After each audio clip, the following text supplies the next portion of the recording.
Okay, what's going on, everybody? My name is Mangg, and today, doing yet more stuff on Tabletop Simulator. I think we're nearing completion here. I think we're pretty darn close, though. Probably. So this is Hexplore, the Sands of Shurax, a very sort of Dune-themed version of Hexplore. A lot of the basic principles of this are identical to Valley of the Dead King, so I'm not going to go over character creation and all that again, and the basic sort of movement things and blah blah blah. I recommend watching my stuff on Valley of the Dead King if you're interested in learning exactly all the basics. But here we're specifically going to be looking at the differences with Sands of Shurax, and there are differences. This is the third version of Hexplore, and each version so far has gotten progressively more complex, but really I guess the term that people use is fiddly. It's, again, I mean, comparisons to Magic Realm. It's obviously still not Magic Realm. And the thing is, it's not as difficult to learn as Magic Realm. That's really the thing. It's also not quite as free form as Magic Realm. But there is more to do in the game. There's more things going on in Sands of Shurax. Obviously, you still have the basics of moving around the map, dealing with circumstances, rolling your skill dice, eating food, and, you know, fighting random encounters, fighting bosses, all in the pursuit of getting more powerful in order to maybe deal with the big main boss, the Ravager of Shurax. But beyond that, there's a lot more possible to do in the game.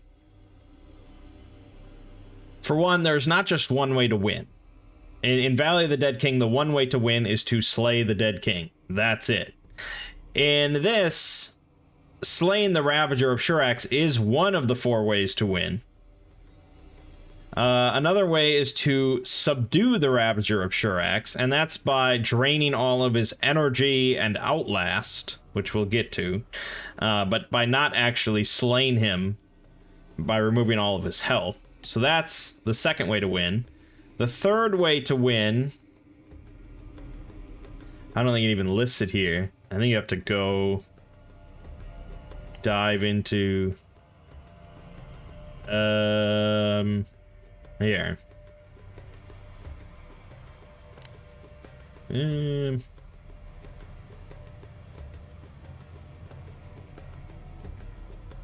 Here is the third way, is becoming celebrated in the arena,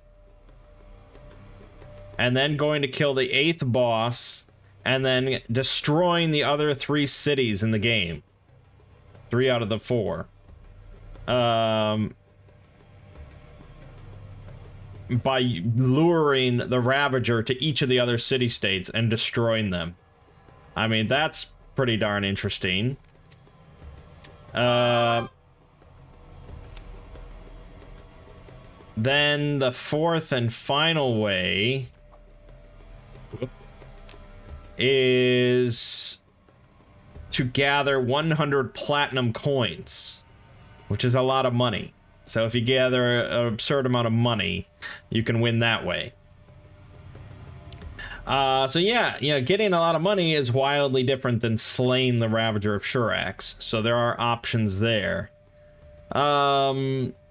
There's arenas to compete in. You can compete in the arena for money and possibly some power-ups. And there's also gambling to be done in each of the cities, so you can get money that way. Additionally, rather than just having a big stack of quests.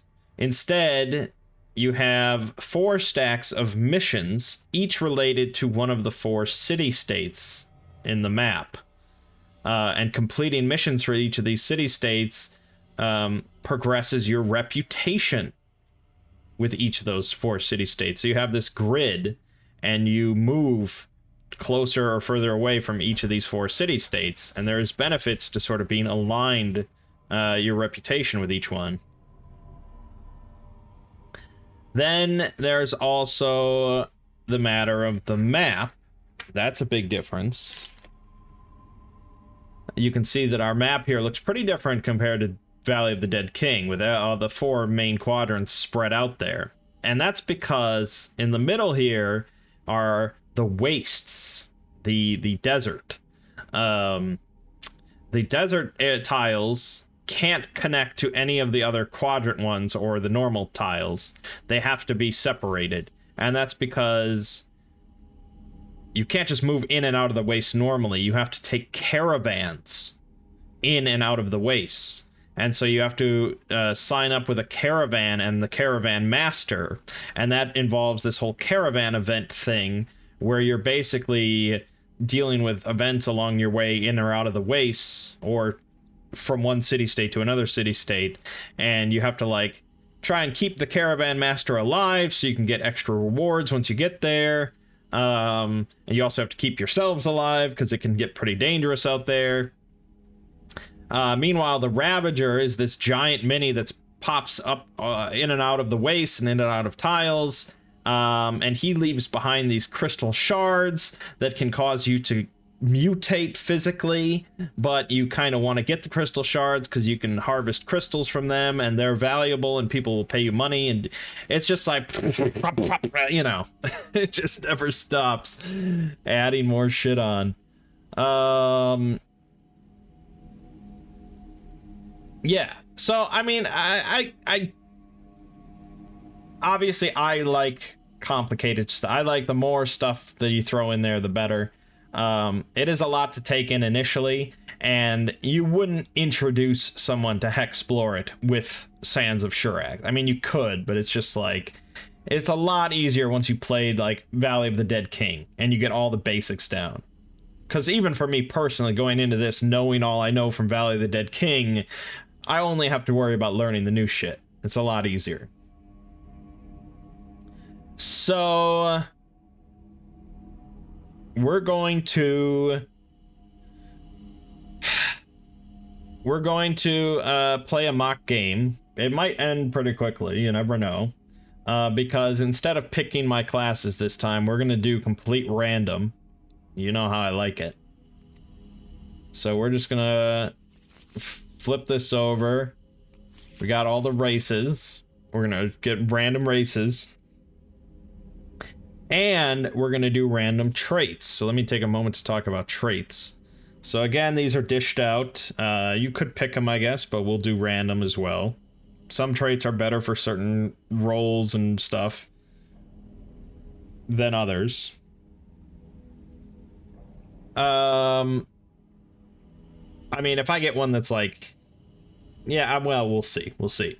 But okay, so traits have a benefit. You can see that at the bottom. For Gentle, each time you gain a rank in Gentle, you may choose to permanently reduce your attack rank by 1 and increase your defend rank by 2.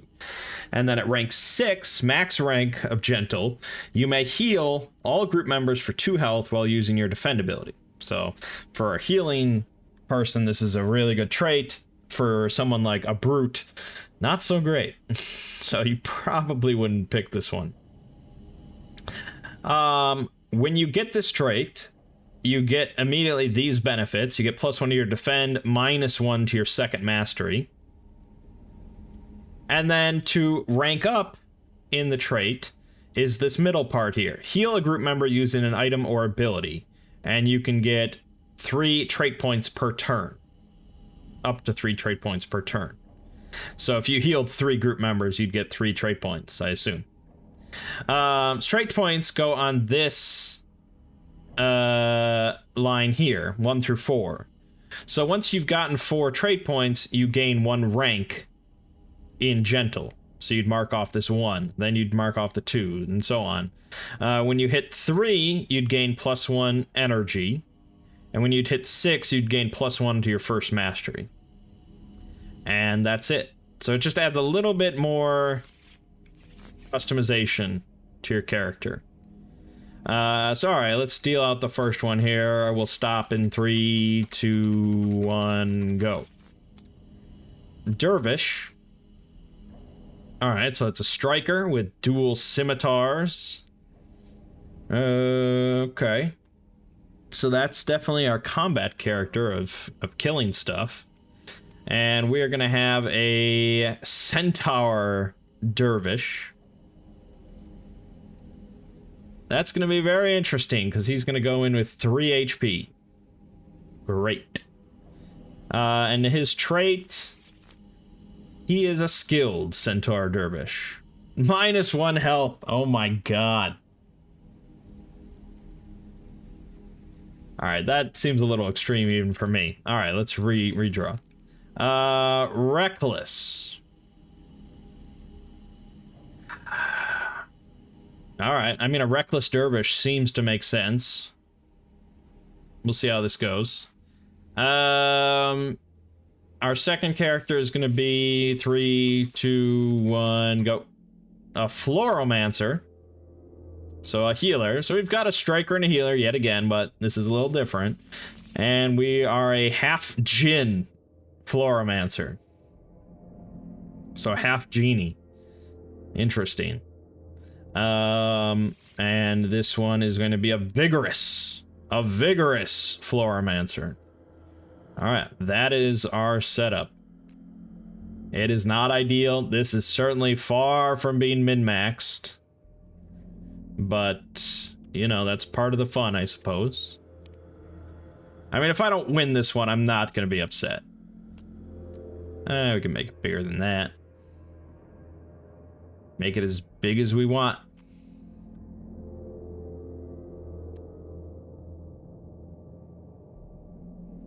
There you have it.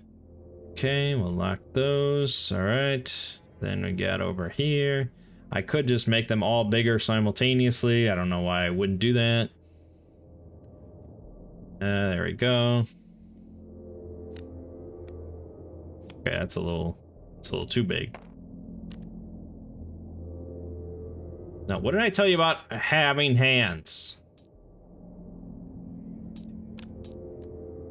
No hands. Okay. There you go. There you go. We can make this a little smaller. Okay. All right. So let's look at our dervish here. Anytime you spend at least 1 energy during a round, gain defend equal to half your rhythmic movements rank. Oh, so if he does any of his masteries, he gains half his defense.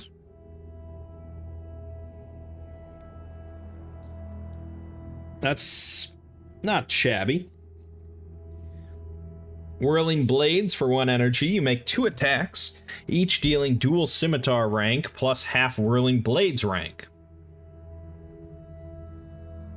Okay. Right. At rank 6, you may make a 3rd attack if you're not targeted this round. At rank 8, when you're targeted by a group attack, you may roll your target die. If the result is equal to or lower than 1/3 rhythmic movements rank, you suffer only half damage from the attack. Ooh. And that's in addition to spending the energy to get half your defense. That's not too shabby. Battle Dance for 1 energy. You begin a dance that hastens your movements, making you unpredictable. Gain a -1 bonus to your target die. Each of your skill rolls for every 3 ranks of Battle Dance. This mastery may be sustained. So, sustain means you can spend an energy next round to keep up that effect. While doing something else, I guess. At rank 5, you may use dual scimitar rhythmic movement this round. At rank 7, if your target die result will be reduced to 1 or lower, you succeed a skill roll, boost the damage of each attack you make that round by half Battle Dance rank. Okay, so a lot going on there. But the fact that it can be sustained We wouldn't really use it until we'd hit...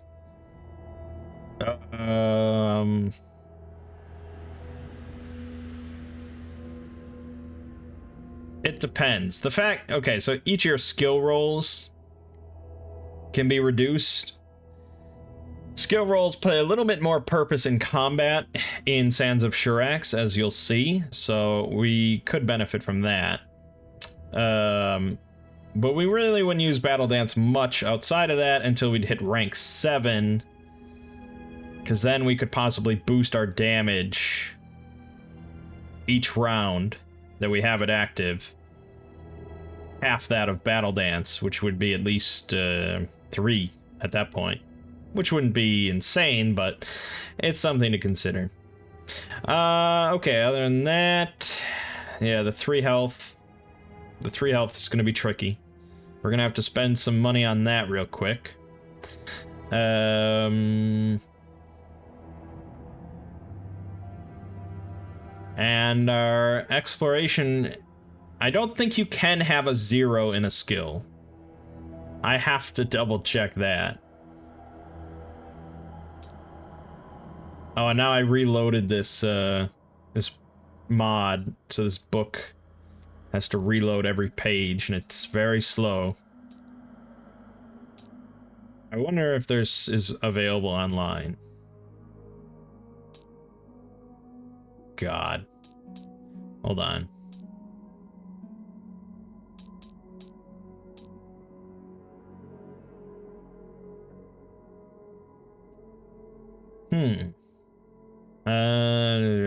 Your base score, CPU game. Doesn't really say.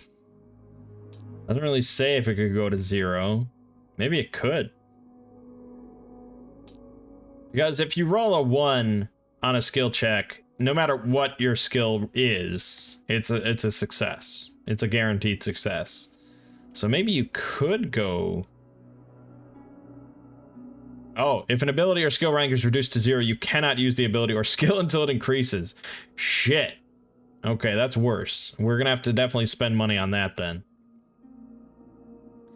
That's pretty bad. Alright, so we're gonna need some D20s. Of course. Again, we could do the written process, but it just is worse. So we're gonna have one there, one there, one there, one there, one there, one there, one there, one there. There, there. There, there, there, there. Good. Couple more for extra. Alright, change those all to red. Because he's a striker. His attack is a 2 + 1, so that's 3. His defense, oof. Juiciness. At a 5 already. Whirling Blades starts at a 4. Very nice. Battle Dance is at a 3. Navigate is at a 2. Survival is at a 0. Great. And Explore is at a 0. Survival's at a 2. Food rating of 3. Also not great. He starts with 3 times that, so he starts with 9 food. Starts with 10 gold. No matter how many players you have, everyone starts with 10 gold in this one. They simplified that. Health is a whopping 3.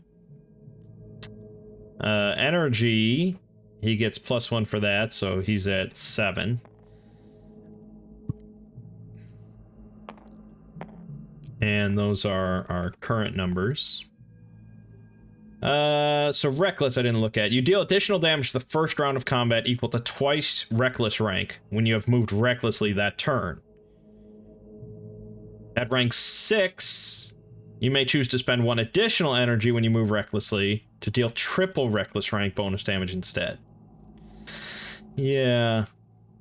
With my 3 health. Doesn't seem incredibly smart. I don't think that this character's long for this world. What will be the dervish's name? The Centaur Dervish.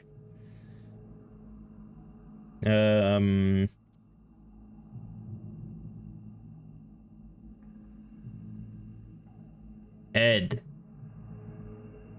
His favorite opponent is monstrous humanoids, of course. And moving over to the Floromancer, the half genie. Let's see here. Synthesis. You can use it outside of combat to remove a level of starvation. Presumably only for yourself.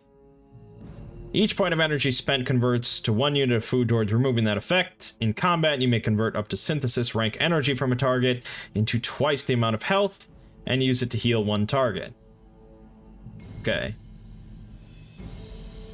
So you drain energy from a target.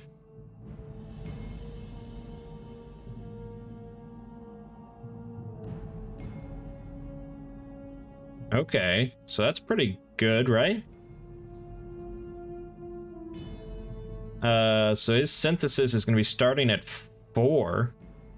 So we drain 8 energy and convert it into a heal. No. You can take 4 energy from target and it becomes an 8 heal. This mastery bypasses any healing reduction or negation. At rank 6, you can also use molecular barrier this round, so your defense. At rank 8, after you heal, next round you boost your attack rank by half the synthesis rank. Okay.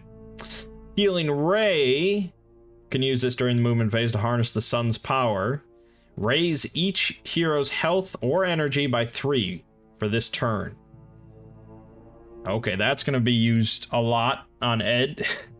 In combat, Healing Ray creates 2 + 1/3 molecular barrier rank motes that last until they are consumed or combat ends. Anytime a target suffers health damage, you may choose to consume 1 or more motes to heal that target's health equal to half Healing Ray rank. So basically, to start, I'd create 3 motes.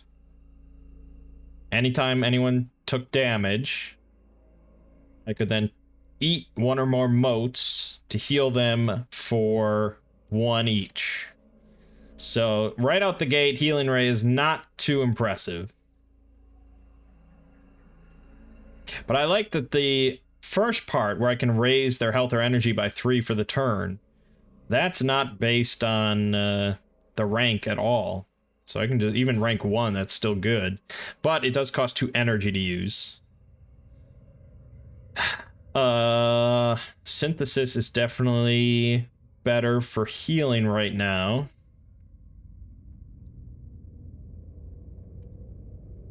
Okay, so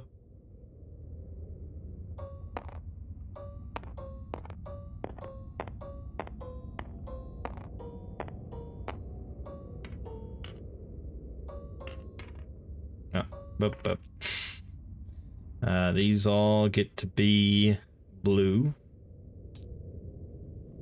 just like last time. There you go. So Arrow of Light, his attack, you'll see here it can target health or influence, but that's really only for playing the second version of the game. So his attack is a 1, his defense is a 2.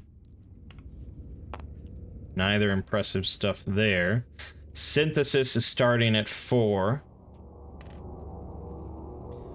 Which means, yeah, we can drain 4 energy and heal for 8. Healing for 8 out the gate is not too shabby, especially when your main tank has 3 health. Healing Ray is going to sit at 1, but we can still use that to buff HP.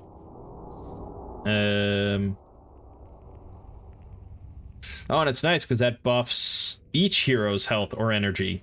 So we both get the health buff. Navigate starting at a 2. Exploration starting at a 3. Survival at a 5. Oh, damn. Oh my god, there's like a fucking hurricane going on. Oh, give me a second.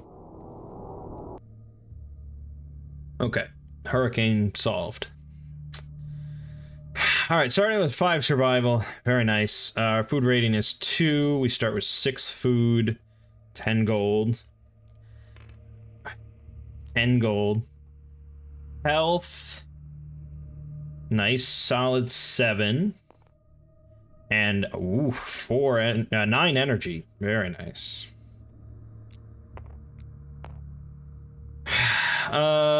Vigorous. Oh, Vigorous gives us another health at 8. But -1 attack, so I actually I can't attack. Great.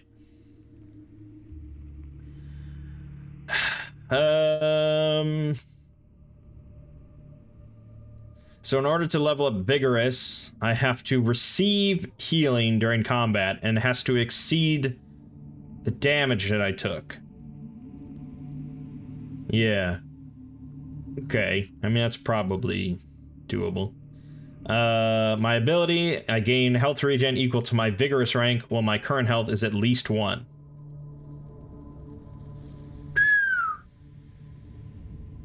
I think you start at rank 1?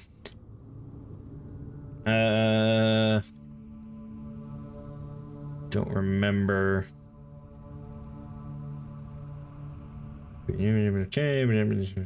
Trade is considered, it begins at 0. Okay, no. Begins at 0. But as soon as we get that, gain 1 health regen each turn.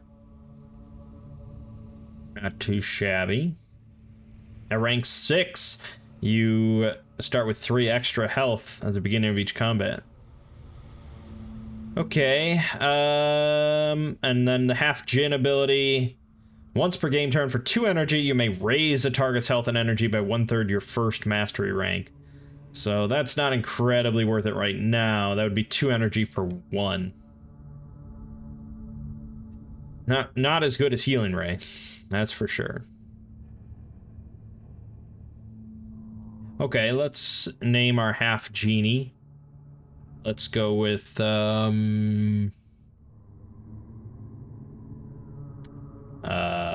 most famous genie of all time.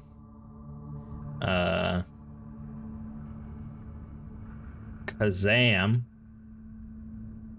Now, some would say Shazam, but that doesn't exist. His favorite opponents are humanoids. Human. Well, more than humans, but we get it. Okay. That's all set. So now we can... Let's flip over back to our setup. We're not... Well, we can...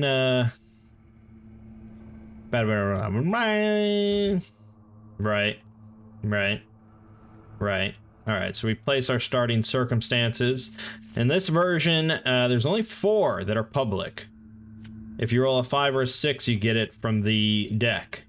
So it's a little bit more unknown. That is a pretty shitty setup of circumstances, gotta say. We also get to pick our starting location. You do start in the wastes.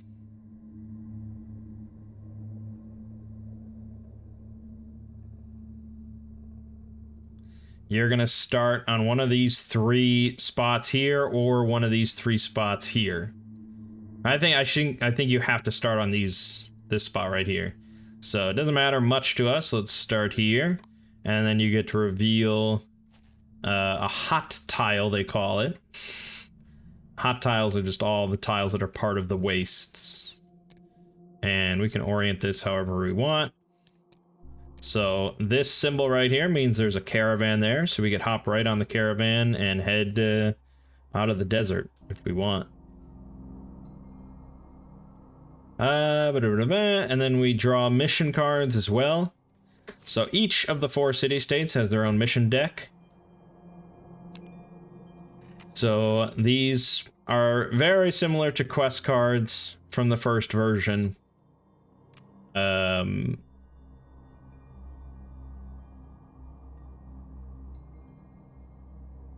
They're just aligned with each of the 4 city-states. So there's some differences with that, and yeah. Also, quest locations, you'll notice they're not specific hexes on a specific tile anymore. They're broader than that, which is nice. So for this one right here, it's any desert hex with that symbol on it. So that could be... I don't have one visible, I don't think. I think this actually is one, I believe. So if you went there, you could do that quest. This one is any Highland X with that symbol on it, such as this one right here. I believe this is the Highlands. Or this one right here. You could go to either one of those to fulfill that one. And as you explore and cover more spots, you find more potential quest locations. This one is the Silt Sea, which I think was right here you could go. So on and so forth. There are still boss locations. So right here, this is the first boss. You can fight him right there. But in this one, the bosses can actually appear in multiple locations. And you can actually fight the bosses multiple times if you go to each of the different locations. You can't refight them in the same spot, but you can fight them in each different one. Okay, and so that's that, blah, blah, blah, blah, blah. We did all that, and we determine our initial reputation, which I think just means we can move in one direction towards one of the 4 groups.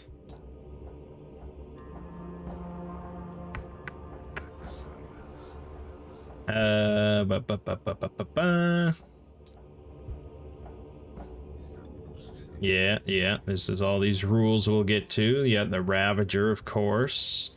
You didn't mention starting... Oh, there you go. May choose one of the 4 city-states to become aligned with, moving them 1 space towards that. I guess your best bet would be aligning yourself, depending... Yeah, I mean... I think it's too early to really make other judgments, especially for me, because I don't know a whole lot. But if you were planning on, like, oh, we should definitely do this mission right away, I can see where we could go to complete it. Let's do that. Let's get it done.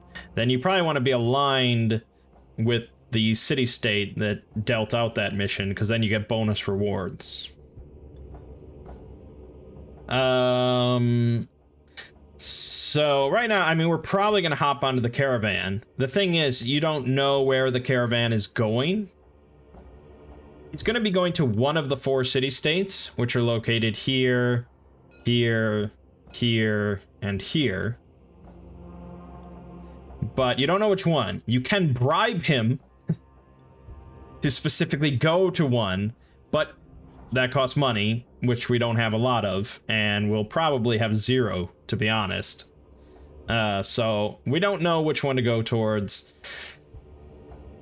I think we could choose not to align ourselves in any direction. It says may choose one of the 4, or we'll... I don't know. Maybe you can't pass on it, but we'll just roll a d4. It was a 2, so we'll move 1 step towards the second city-state here, Drya. We'll just mark that right here. So we move 1 spot towards them. Yeah. Yeah. And we are ready then to start the game. Well, we're ready to purchase our starting stuff, which is mostly going to be gear upgrades. We can choose to spend our 10 gold. Oh, only on gear upgrades. We actually can't purchase any items right out the gate. Interesting. Okay.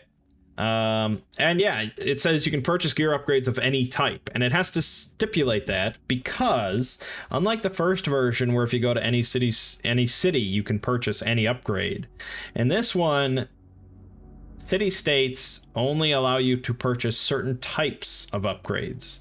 So if we went to Drya, as you can see right here, at Drya you could only purchase upgrades for health, energy, defense, and navigation. If I wanted attack upgrades, I'd have to go to Tari. If I wanted first or second mastery, I'd have to go to Ferora.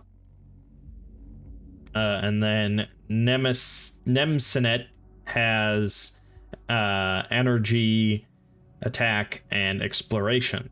So it restricts you quite a bit. You got to be bouncing around to different city states. But just like in the, Valley of the Dead King, most of your upgrades come from power-ups anyways, so it's not like the end of the world. But that is something to keep in mind. Alright, so let's look at Ed. He definitely wants to spend... I probably want to spend all 3 right here. Just boom, boom, boom.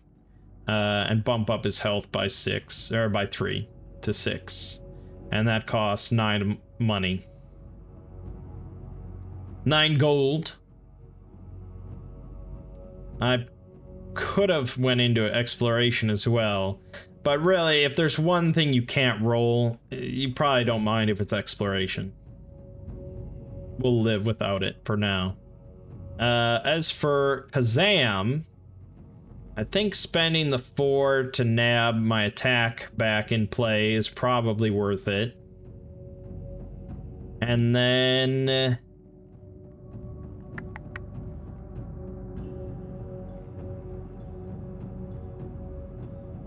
let's grab a navigate for another 3. And then... so that leaves me with 3 left. I'll grab another health for 2. So that leaves me with 1. So then we get to move this back in at 1. This becomes a 3. This becomes 9. Yeah, it's not as nice as getting 24 gold to spend. And we're not starting with any luck stones or anything like that, so it's a little bit crueler. But okay, game can begin. Starting with our movement, it's very similar, same sort of thing. Camping, moving cautiously, moving normally, or moving recklessly. Some differences though. One is that if you're in the wastes, so you're in the desert here, you start with a speed of 3 instead of 4. We also have to deal with heat exhaustion, which I will get to.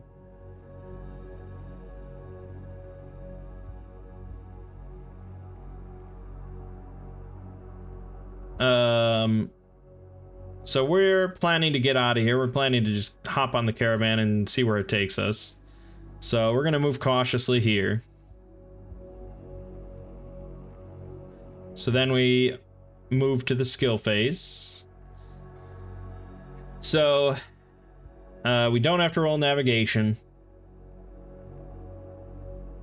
We roll exploration and survival. Ed auto fails the exploration.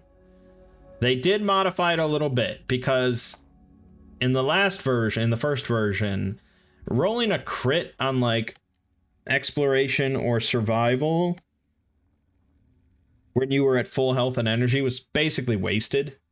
Whereas now, and I'll probably carry this rule over to the first edition just because it's so good, it makes sense.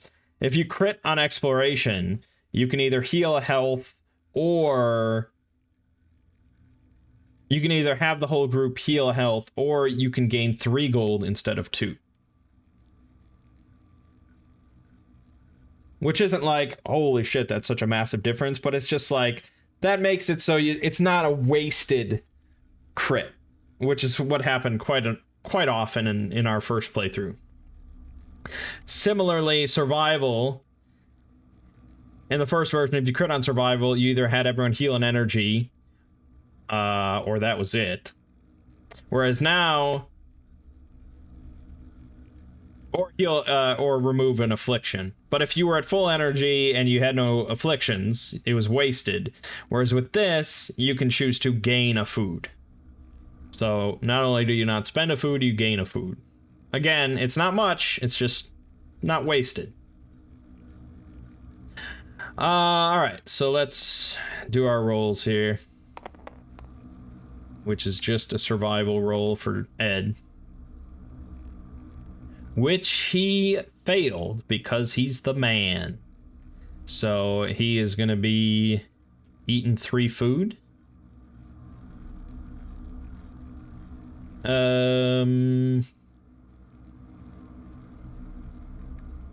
Right.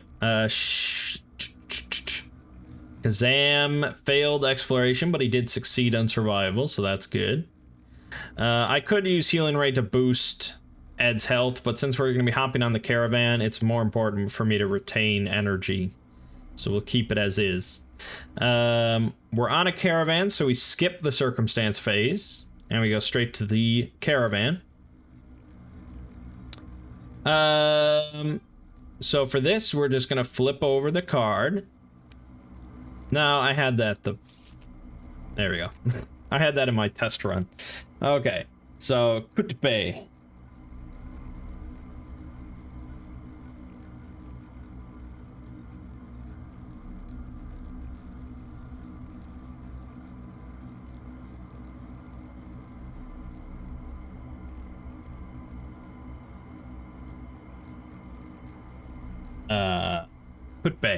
Kutbe the Damned. So his home region is, or his home city state is Tari, but that does not matter. That's not necessarily where he's going. To determine where he's going, we just roll a d4. It's a 2, so he's going to Dria, which is what we're aligned with, so that works.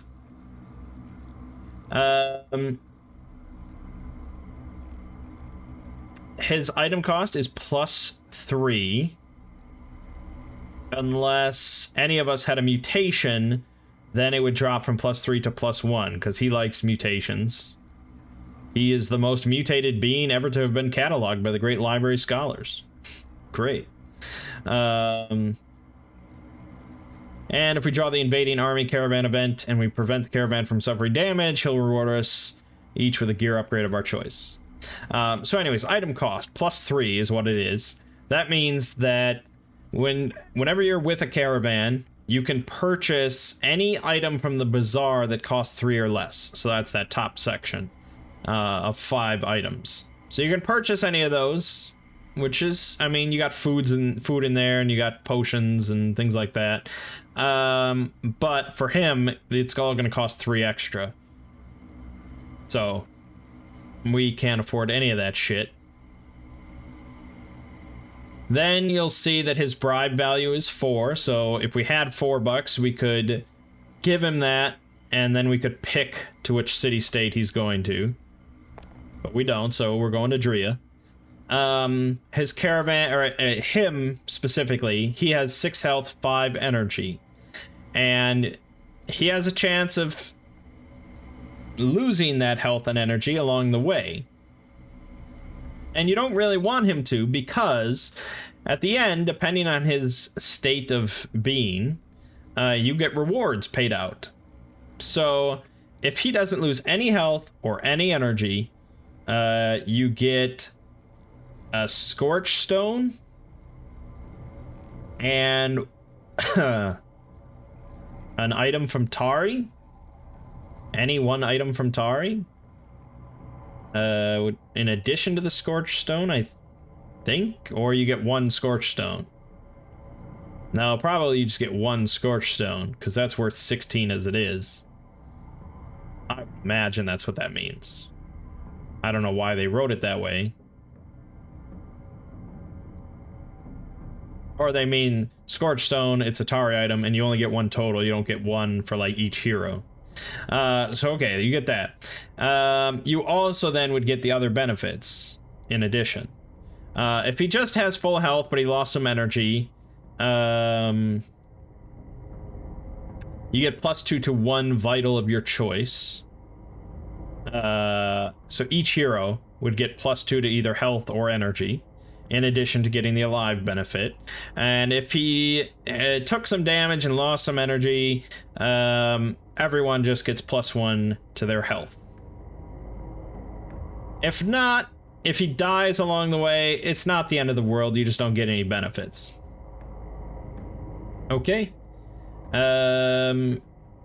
So when we draw this and everything's set, we're on our way, we're going to take some caravan events for 2 to 3 heroes where you're drawing 2 cards, and then those other things mean that there's potential room for 2 more events, because some of these cards will say draw another event.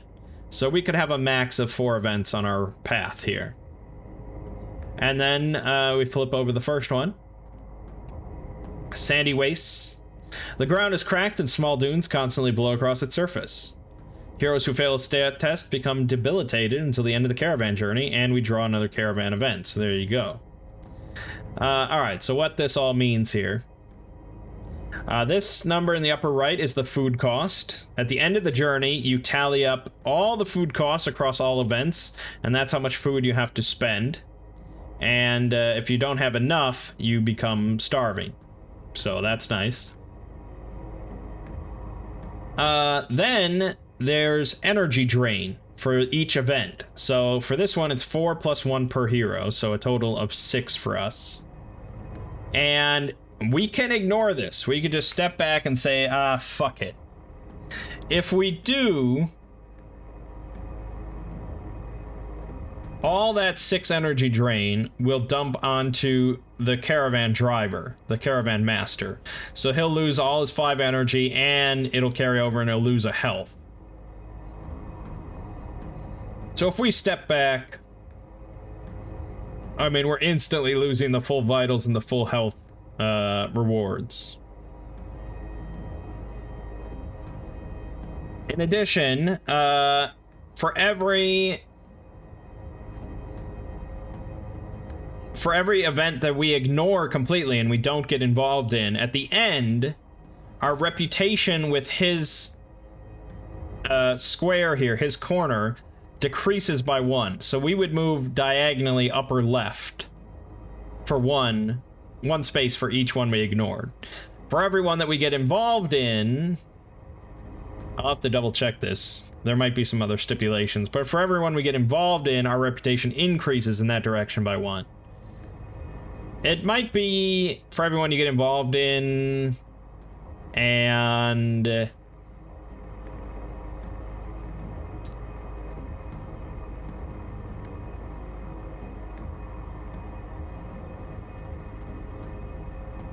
no, okay, there's no other stipulations. Either 1 for everyone you closer for everyone you helped with, 1 away for everyone you ignored. Okay, so how can you help then? It's not just a matter of soaking up the energy drain and then moving on, because what you're trying to do is lower the amount that energy is drained, but it's not like a pool that someone soaks it up and then there's none left over. If you get involved, you're taking whatever, you know, the energy drain, and then after you're done, anyone else that gets involved, they take the same amount of energy drain until it gets to the end. It gets to the caravan master, and then he takes whatever energy drain is there as well. So what you're trying to do is just lower the amount of energy drain that it does. It's not a matter of soaking or anything like that. And so how you do that is through skill tests. This one is either it's an energy drain, or it's an energy skill test, and it's a second mastery skill test. So you're gonna roll both of those. If you get a success, meaning, you know, you're rolling against your rank number. So second mastery for Ed is a 3, his energy is a 7. So if you get a success, you lower the energy drain total by 2 on each one. If you get a critical success, it's 4, but if you get a critical failure, it's plus 2. And for this one, heroes who fail a stat test become debilitated until the end of the journey, meaning that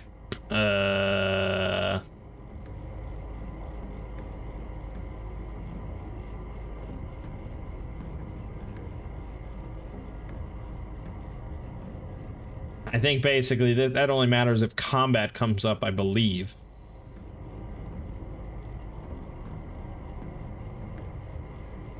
So, not everyone has to get involved, like I said. And you could just have one person get involved, try to prevent it, and then the second person saying, screw it, I'm not risking my energy loss. Because really, on this one, unless one of your rolls is a crit and the other one's a success, you're gonna lose some energy from this. Even if you get 2 successes, you're still gonna lose 2 energy. It is what it is.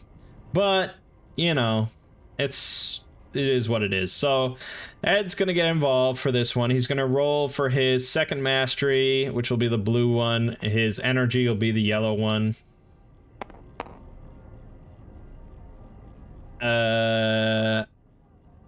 He didn't succeed on the second mastery. He did succeed on the energy. So he is debilitated because he did fail one of them. But otherwise, he reduced it by 2. But that means that he still loses 4 energy. So he's down to 3. Now, if Kazam ignores it, the Caravan Master will lose 4 energy instead of 6, which is something. But Kazam could get involved, because Kazam's very likely to succeed on the energy one, but definitely likely to fail the second mastery. So let me make sure.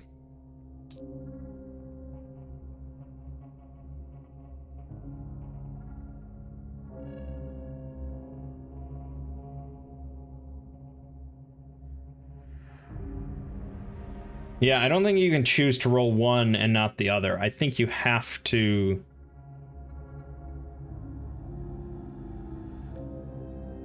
You have to roll both. But it's fine. We'll do the same thing. Blue is second mastery, yellow is energy. We'll both get involved. Yep, same thing. Succeeded on energy, failed on that. So they're both debilitated until the end. They reduced it by another 2. So Kazam will only take 2 energy drain, which is a lot better. So you can see the first person to get involved really takes the heaviest hit. Or most likely. They've both done it. Nothing else to do, so this guy is going to take 2 energy, so we'll put his energy at 3. So it's hard to get that full vital rewards. Very hard at this point, with only 2 characters. Okay, so that's that. Then we move on to the second event. Remnant. You found a crystal tower, a partially submerged deposit left by the Ravager. Draw and place a random hot tile in the waste, then place a crystal tower on the location. Any hero who attempts this caravan event becomes irradiated 6. But if you attempt this event, you gain 3 Ravager crystals. Okay, lots of parse there. So first we're gonna place a random hot tile. Now it says place it in the waste. I don't think you can just say, okay, it's there, you know, and I think it has to connect to somewhere else in the waste. So we'll make it simple and just connect it right here. Like so. And then we're going to place a Ravager, a crystal tower. So that's one of these things. We can place it however we want. We'll decide not to cover up anything else. So you can now go to that crystal tower and harvest it to get more Ravager crystals. But if any of us attempt it, we get 3. And so we'd mark that over here on our battle mat under Ravager crystals. The crystals have quite a bit of value, all over the place, really. Different things will say, hey, if you give them Ravager crystals, they'll give you this.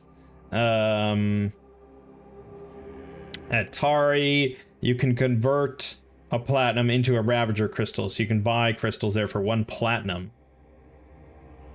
I don't know enough to really give you a proper example of, like, what you could do.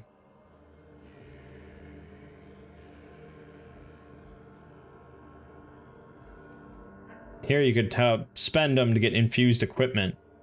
So there's that. There was, yeah, I mean, they're good. From what I understand, they're good and important and blah, blah, blah, but I can't tell you specifically yet. But anyone who attempts it automatically becomes irradiated. Let's look at that. Irradiated. Targets who gain this condition suffer energy drain equal to the number in parentheses minus their food rating. So it's 6. So we'd either take 4 or 3 energy drain. And then you have to roll a stat test to resist becoming mutated. If you don't roll, or if the result is greater than twice your food rating, you immediately draw a mutation card. Let's look at the mutation cards. Alright, so enhanced scent. As soon as you get this, it would decrease your energy by 2. So that sucks. But you gain an incredible sense of smell. Every time you succeed on a survival roll, during the skill phase, you may choose to play an open circumstance of your choosing. Each copy you possess allows you to play an additional circumstance slot. Okay. I don't think that negates the circumstance roll. I think you could just say, oh, you know what? I want the Thumble York's boom service. So you could just say, yep, we're doing that. And then you'd still roll. But yeah, something like that is useful. Also in the lower right, every time a power-up would give you +1 or more to your survival, you'd gain an additional +1 by having this mutation. So that really allows your survival to skyrocket. So that's a mutation. This one, natural selection, same thing, -2 energy. This one, anytime you gain a number of power-ups, you draw 1 additional card, then choose 1 to discard. That's pretty nice. And you'd pick 1 stat. Well, now I'm not so sure about that. I'm not sure if you pick a stat when you get this card and that's what gains the benefit, or whenever you get the power-up card that says choose a stat. I don't know. Again, fringe rules. Tail, -1 energy permanently, but you grow a powerful tail. You may counterattack after an opponent targets you, dealing health damage equal to half your attack rank. So yeah, I mean, mutations seem to be pretty much all beneficial aside from the energy cost, the energy drain, the permanent energy loss. So, you know, it is what it is.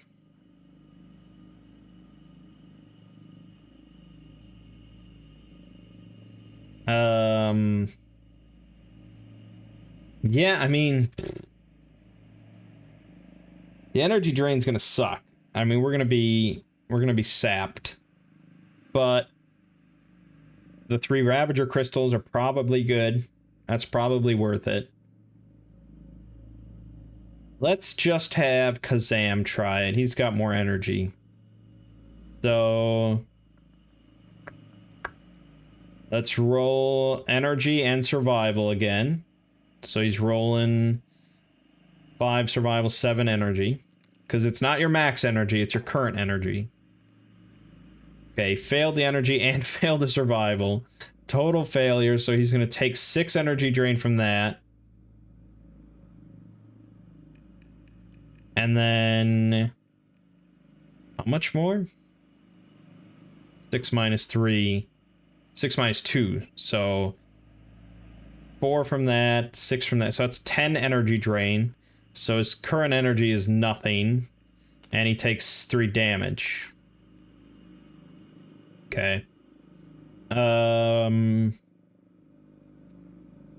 We get the 3 Ravager crystals, so we can mark that. That's nice.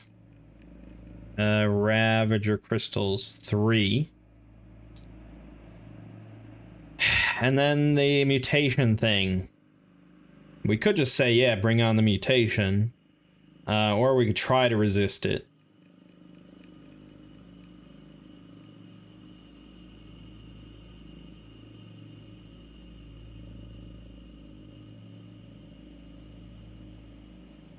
We'd have to roll 4... no, we'd have to roll 3 or less to try to resist it. I got a 1, so I resist the mutation. I don't think it's worth it for my healer to lose energy to gain, like, a counterattack or something. I mean, maybe I'm wrong, but for now, we'll resist the mutation. But either way, that was pretty shit. I'm not gonna have Ed get involved at all. So, yeah, this guy's getting hit with 6 energy drain. So, he loses the rest of his 3 energy.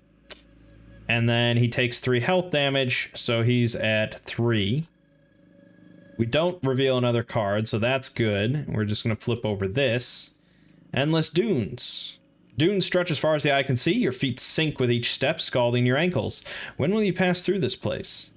Heroes who fail a stat test gain heat exhaustion. And we draw another caravan event. So this is our last possible one. Oh boy. So heat exhaustion. Oh, I should have mentioned this. Yes. Should have mentioned that. I forgot about that. That's one of those fiddly rules you just have to remember. So if you're in the wastes... If you're in the wastes, you have to consume at least 1 food per turn during the skill phase. Even if you survive, even if you succeed on your survival roll, you have to consume at least 1 food. Otherwise, you get heat exhaustion. As long as you're in the wastes. That's the rule. Heat exhaustion, you suffer 1 energy drain each turn after the skill phase. The cost of all masteries and racial abilities increases by 1. And heat exhaustion can only be removed by consuming food equal to your food rating.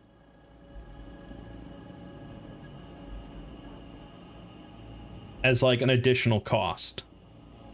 So heat exhaustion, not great.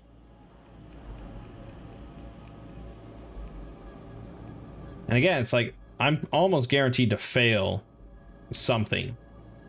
You got survival rolls in there. I need a 1 or a 2. It's shit. So here's the thing. I'm not saving this dude's life. It's not happening. No one's expecting that. He does provide bonuses for skill tests if they involve our health or defense, but so far that hasn't come up. It's been the same shit each time. So I'm not getting involved. He can fuck himself. He's dead. But we still continue on. There is one other repercussion of him dying.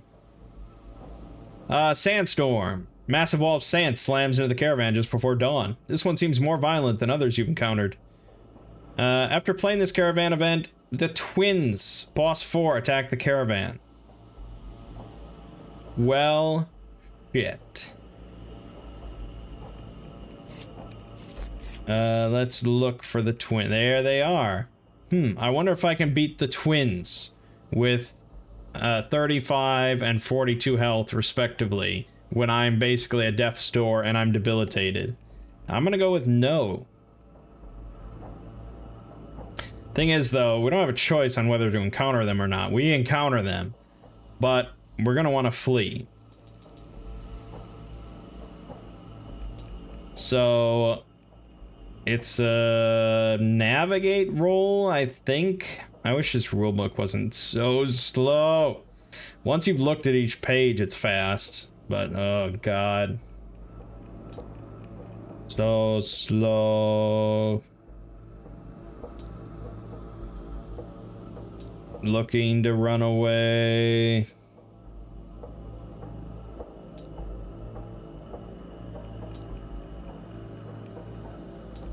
Oh my god. Who programmed this shit?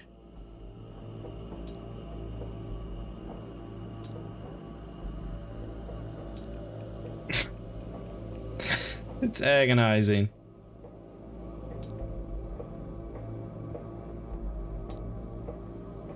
So many pages. So many pages. Like, why would they make rulebooks this... Why would they make the rulebook this small? I still do not understand that thinking. Alright, fleeing from combat. During the declaration phase, heroes to flee must roll their navigate with -2 bonus to the roll. Okay. And if they succeed, you know, it's all good. If they don't, they have to defend, and then they'll probably die because it's a level 4 boss. All right, so here we go. Ed is gonna flee. He needs to roll a 4 or less. He got a 6, so he didn't flee. And Kazam needs a 5 or less. He got an 8, so neither one fled. Isn't that great? They both are defending this round of combat against the twins. Okay, Zephyr Barrage and Sand Flurry. Unyielding triple target health. Each target suffers 3 health damage. Energetic, this attack gains 1 target and all damage gains corrosive. Burst of superheated. Yeah, okay, what does energetic have to do with it? Oh, okay. They are 2 separate opponents, so they each roll an action each round.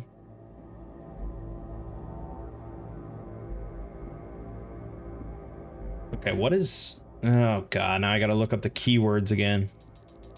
See how fast this goes now? It's so good.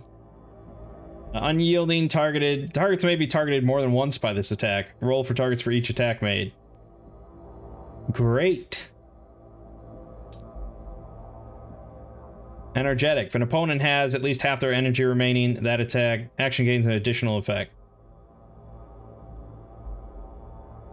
Okay. So because, yeah, they're at full energy, so let me calculate this.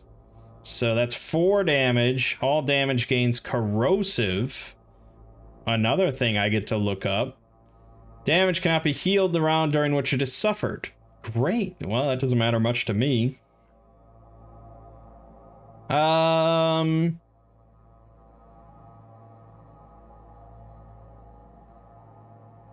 Yeah, okay. Unyielding triple target. So one of them would be taking 2 of the 4 hits. I don't think it's gonna matter, but let's see what the other one's doing. The other one is doing Wind Spear. Single target health, energy, and survival. 1 target suffers 5 piercing health and energy damage. Those who fail suffer double damage from this attack. And the target gains +2 penalty to their survival roll.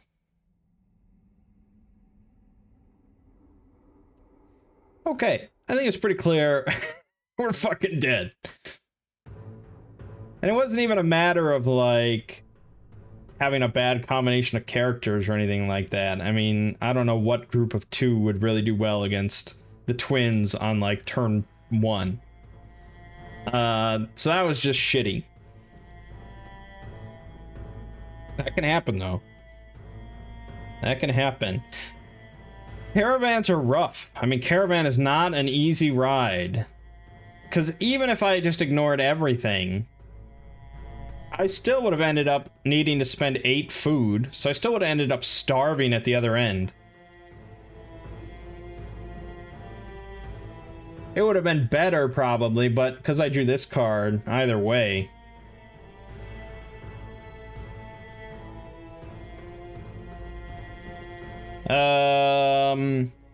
So I don't know, maybe I should have just not jumped on the caravan. I should have spent more time in the wastes initially. Problem with the wastes is the heat exhaustion, so you're using food up every round no matter what. And your movement's kind of restricted, but other than that, I mean, it's not really necessarily worse. It's pretty shit, but yeah, it's tough. I think I'm gonna go again on my own for a little bit, and I'm gonna try and get maybe established a little bit, so not starting the video right from the start, but then we'll pick it up part ways in so we can just see a little bit more of the game. But all right, because if we just start from scratch again, you know, we'll get this far and we won't show anything new. But all right, my name is Mangg. Game Watch has been Hexplore, the Sands of Shurax. We'll see you fine folks in the next part.